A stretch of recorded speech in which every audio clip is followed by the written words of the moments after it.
আসসালামু আলাইকুম, আশা করি সবাই ভালো আছেন। এই যে আমার হাতে দেখেন আজকে কি নিয়ে আসছি, একদম কাঁচা ইলিশ। আর আজকে আমার এই রান্না চ্যানেলের মধ্যে এটা কিন্তু প্রথম কাঁচা ইলিশ রান্না করা, কারণ আমাদের এদিকে কিন্তু কাঁচা ইলিশ পাওয়া যায় না।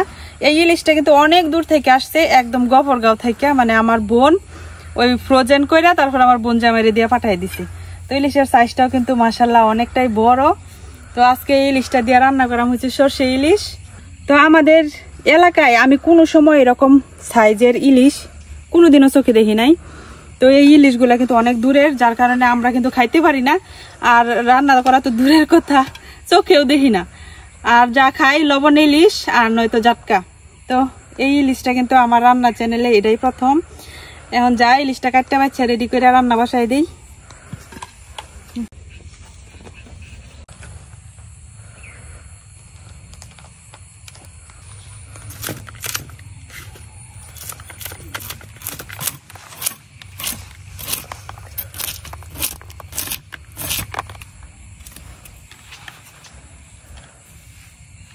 আমার বিড়ালেও কিন্তু ইলিশ মাছ অনেক পছন্দ করে, কারণ তারে কিন্তু প্রায় সময় জাটকাই না খাওয়ানো হয়।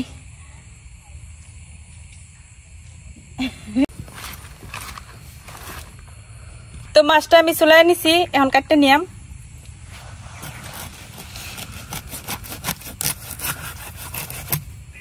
এর ভিতরে ডিম আছে, এই যে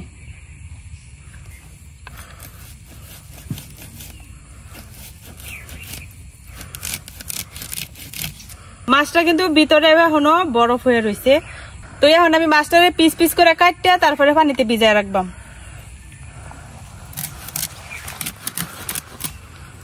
কাটার সুবিধার জন্য আমি আগে গলায় নেই নাই, সরাসরি বরফ অবস্থাতে করছি।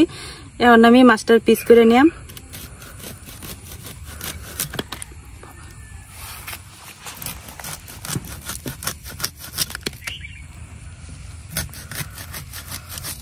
উপরটা তো ঠান্ডা না, ভিতরে যে ঠান্ডা।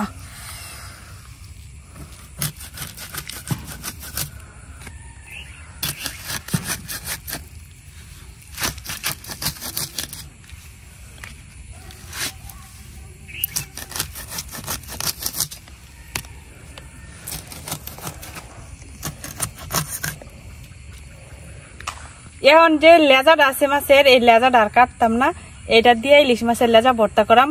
তো আমি ইলিশ মাছের লেজা ভর্তা খাইছি না, অবশ্যই ইলিশ মাছ খাইছি কিন্তু লেজা ভর্তা খাইছি না। তো দেখলাম যে অনেক মজা নাকি সবাই ইলিশ মাছের লেজা ভর্তা করে, তো যার কারণে আমি এই লেজার অংশটা রেখে দিলাম।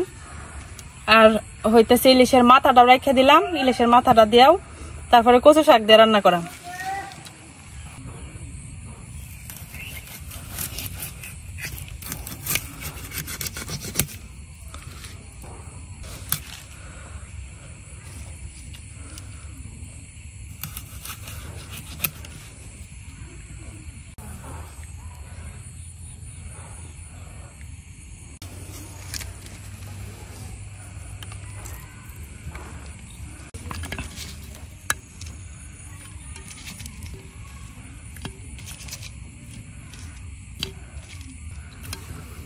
এখন মাছের পিসগুলারে পানিতে কিছুক্ষণ ভিজায় রাখবাম, কারণ মাছের পিসগুলার ভিতরে কিন্তু এখনো বরফ হয়ে রয়েছে। আমি আমার কাটার সুবিধার জন্য কিন্তু আগে বরফ গলায় নেই নাই।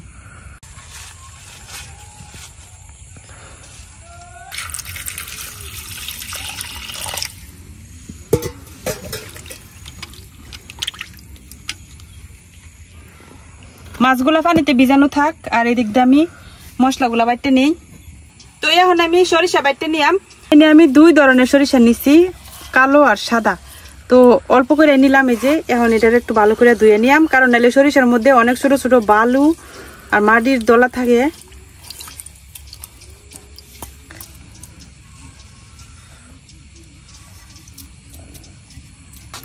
সরিষার সাথে এখন আমি কয়েকটা কাঁচামরিচ বাইতে নিলাম, আর সাথে দিয়ে দিতেছি সামান্য লবণ।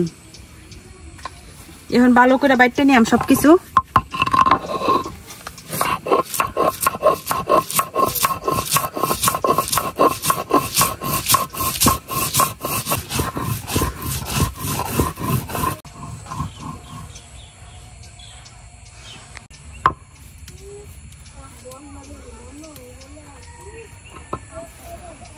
আমার সরিষা আর কাঁচামরিচটা কিন্তু বাটা হয়ে গেছে, এই যে।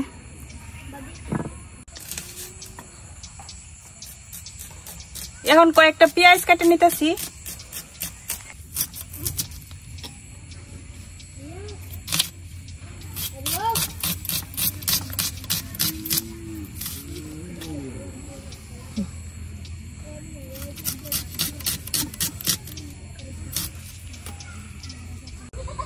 মাছ ফ্রিজে রাখতে রাখতে অনেক নরম হয়ে গেছে, তো এর লিগে জুড়ে চাপও দেওয়া যাইতেছে না।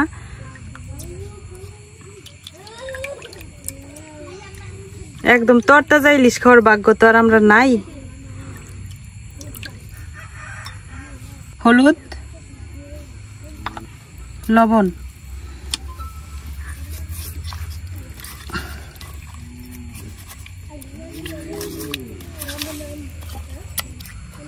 ইলিশের মধ্যে লবণ হলুদ মাখাই নিছি। এখন চুলাটা ধরাই নিলাম।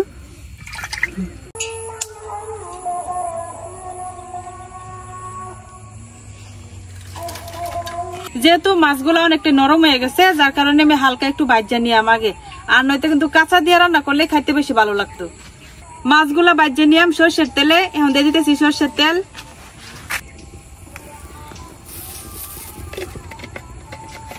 তেল গরম হয়ে গেছে, এখন মাছগুলা ভাজা নিলাম।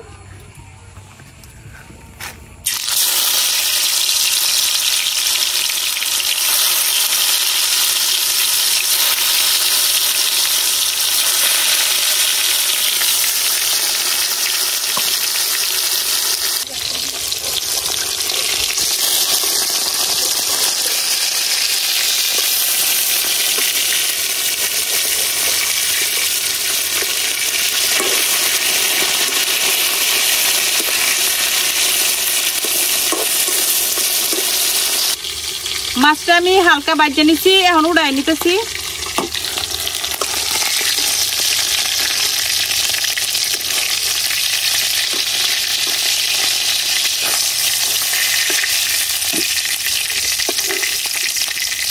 এখন মাছ ভাজার তেলের মধ্যে দিয়ে দিতেছি পেঁয়াজ কুচি।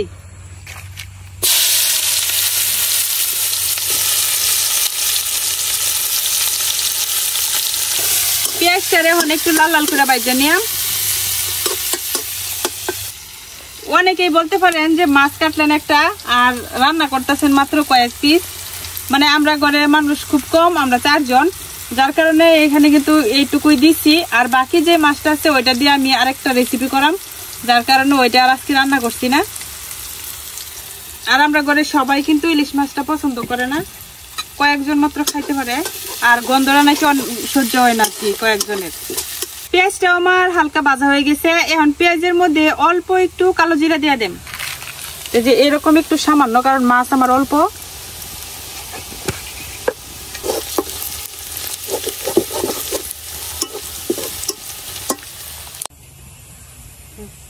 এখন পেঁয়াজের মধ্যে দিয়ে দিতেছি অল্প একটু পানি। এখন এই পানির মধ্যে বাকি মশলাগুলা দিয়ে নেন। হলুদ গুঁড়া, শুকনো মরিচের গুঁড়া আর লবণ,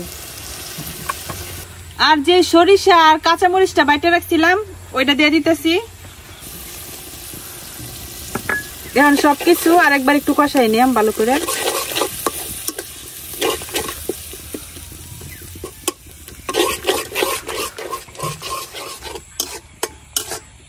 এখন ঢাইকা মশলাটা কিছুক্ষণ কষাই নিলাম।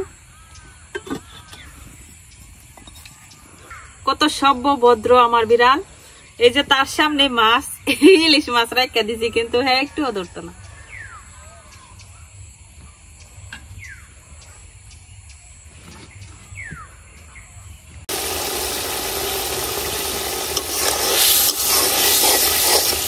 মশলা কিন্তু কষানো হয়ে গেছে, এখন মাছগুলা দিয়ে দেন।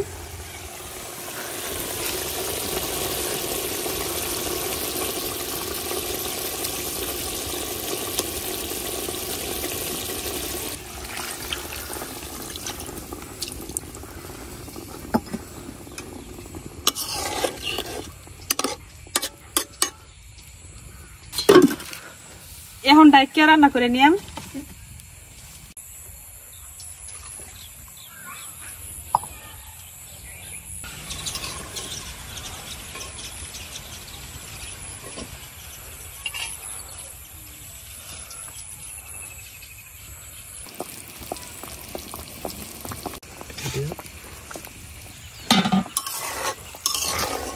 এই যে আমার ইলিশ কিন্তু রেডি, এখন নামাই নিলাম। ইলিশ রান্না করতে বেশি মশলাও লাগে না, আবার বেশি সময়ও কিন্তু লাগে না, খুব তাড়াতাড়ি হয়ে যায়। এখন নামাই নিতেছি। এই যে তৈরি হয়ে গেছে আমার সরষে ইলিশ। তো এখন খাইয়া দেওয়ার ফালা কিরকম হয়েছে। আমার রান্নাও শেষ, আর এদিকে আমি ভাত নিয়ে বসে গেছি।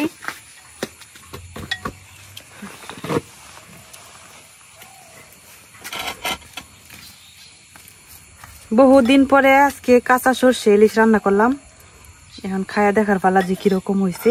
ঝোলটা আমি একটু পাতলাই রাখছি, কারণ সরিষার ঝোল আমার অনেক পছন্দ, যে কোনো তরকারি হোক। এটাকে শুধু যে ইলিশের বেলায় এরকম না, যে কোনো তরকারিতে হোক সরিষার ঝোলটা আমার অনেক পছন্দ। একদম ধোয়া ওঠা গরম গরম। যে মাছটা কিন্তু অনেকটাই ফ্রেশ আছিল, শুধু অনেক দূর থেকে আসছে তো, মানে ফ্রোজেন করা, যার কারণে একটু স্বাদটা একটু নষ্ট হইতে পারে। বিসমিল্লাহ।